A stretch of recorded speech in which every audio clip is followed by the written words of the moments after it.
Listen, there's a reason competitive matrices and there's a reason that the Magic Quadrant model exists, because that's the way you make it simple so that people understand. It's a tried and true method. It helps people completely understand. Bet your bottom dollar that an investor is going to do so much due diligence on your competitors before they write that check. So you better have reams and reams of paperwork. But I don't need to see that in pitch deck. I need to know that you as a founder, you have properly done your research and you are smart enough, resourceful enough, and you communicate well enough to put into a competitive slide that you understand your direct competitors, your indirect competitors, upcoming competitors, okay, and the competitors of when people do nothing is really what it boils down to. Then process that into a slide that I can understand really quickly so that I have confidence that you've got all this due diligence waiting for me if I'm ready to write a check, if I sign an LOI and say I'm ready to go to the next stage. So follow these tried and true methods unless you are sending this deck, and this is my trick, all right? And for those of you, you're going to see this all the time, getting advice from me.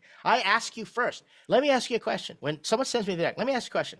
Is this going to a technical investor who knows the industry inside out, has inside language and information? Is this going to mom and pop shop investors who maybe bought some Bitcoin at $300, can YOLO some money, your rich aunt and uncle? Or is this going to investors who invest in the space but aren't technical and don't have all the insight? They're not scientists, right? I'm going to ask you that question. Why? I want you to start thinking about your audience. And if you're sitting there and you tell me, great, it's going for just technical people who have PhDs in my space with piles of money, which is a very small segment. There are people with PhDs with piles of money. Then I'm going to say, great.